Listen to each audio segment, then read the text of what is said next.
तो मैं समझता हूं शायद उस वक्त भी इंसाफ मिल सकता था, वो मौका गवा दिया हम। समाप्त कीजिए। समाप्त कर रहा हूं। समाप्त तो आपने कर दिया है, क्या करें? समाप्त तो आपकी कृपा से हो गए हैं। अब तो जो बच गए वो ही खड़े हैं। हंसने की बात नहीं है, रोने की बात है। आपने कोई पूछा नहीं कि भाई आप आतंकवादियों के समर्थक हैं या नहीं? आपने देखा कि पंजाब का नंबर किस गाड़ी पे लिखा है, जला दो। अरे मेरे कम्युनिस्ट भरा शायद बहुत ज्यादा धर्म में विश्वास न रखते हो, लेकिन अगर उनके सिर पर पगड़ी थी उनको भी जला दिया। इसलिए जो बच गए हैं वो ही खड़े हैं, बाकी तो समाप्त है। हम ये आपको कहना चाहते हैं कि जो ऐतिहासिक भूल हुई है हमारे मित्रों से, इधर बैठे हैं आज, हालांकि चैंपियन है सिख काज के लिए लड़ने के लिए, नो डाउट, अकाली भाई भी, परंतु 6 साल बीजेपी को समर्थन देना, केंद्र में सरकार में शामिल रह करके इंसाफ ना हासिल कर पाना, यह भी एक मैं समझता हूं कि उस समय हो सकता था, नहीं हो पाया और बीजेपी ने नहीं किया। इसलिए मैं कहता हूं कि कांग्रेस और बीजेपी की नीति में ज्यादा अंतर नहीं है, दोनों ही एक जैसे हैं। Nattha Singh, Prem Singh, both are the same thing. तो इसलिए हम, और एक ऐतिहासिक भूल हुई थी, एक ऐतिहासिक भूल डॉक्टर अंबेडकर के समय पे हुई थी।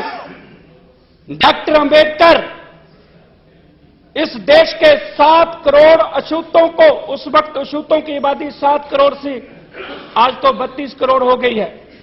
डॉक्टर अंबेडकर चाहते थे कि जो गुरु नानक की सरबत के भले की आइडियोलॉजी है, जो हिंदू तुर्क को राफ जी, इमाम साफी मानस की जात सबे एक के पहचान वो का एजेंडा है, जो एक पिता एक के हम बारक का एजेंडा है, जो पै काहे को देतना न पै मानत आन का एजेंडा है। अंबेडकर साहब कहते थे कि इस देश के अंदर जो जाति के आधार पर लताड़े पछाड़े लोग हैं, गुरु गोविंद सिंह कहता था कि इनको मैं सम्मान दूंगा, इन गरीब सिखन को देव पातशाही, जग करे हमारी गुरियाई।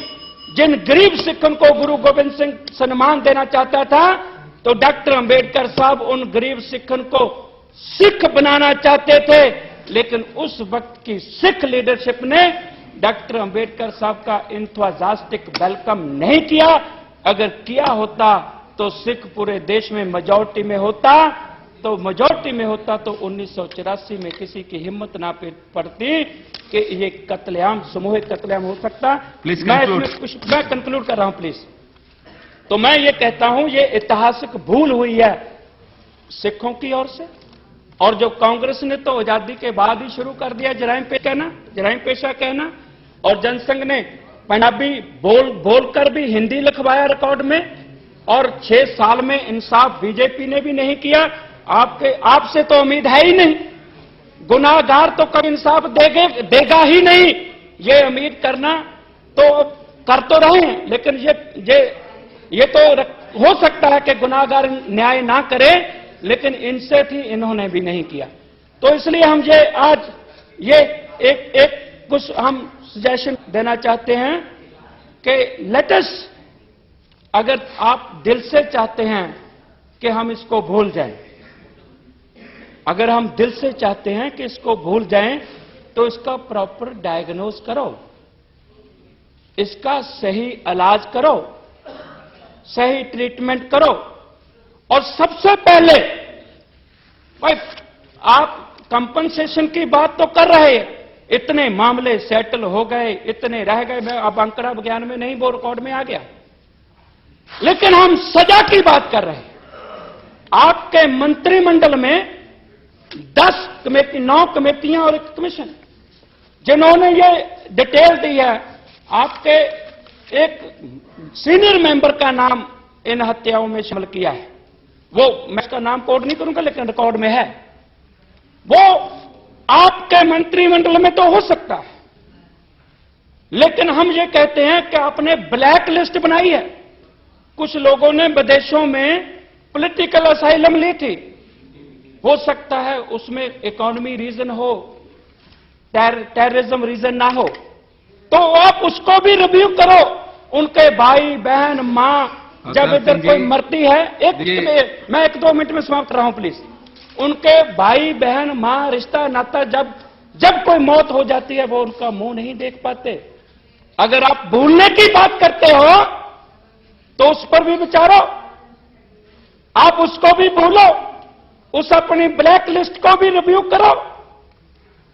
Late us all those peoples जिनको हमने जलावतन कर रखा है, उनको बुलाओ, उनको यहां उनके परिवार से मिलने का मौका दो। राज महेंद्र सिंह और एक मिनट में प्लीज, 1 मिनट में हमारी ये सजेशन है कि दोषियों को सजा मिले, बिना किसी देरी से मिले, कंपनसेशन मिले, रिहैबिलिटेशन का इंतजाम हो, और जो एक अच्छा कुछ ऐसा प्रबंध किया जाए कि जो 25 साल में नहीं हो सका, वो आज हमारे होम मिनिस्टर साहब जहां बैठे हैं, ये पूरी सिख कौम को, नेशन को, दुनिया को एश्योरेंस दें कि जो 25 साल में इनसे भूल हुई है, नहीं किया 25 साल में, वो हम अब जल्दी से जल्दी करें।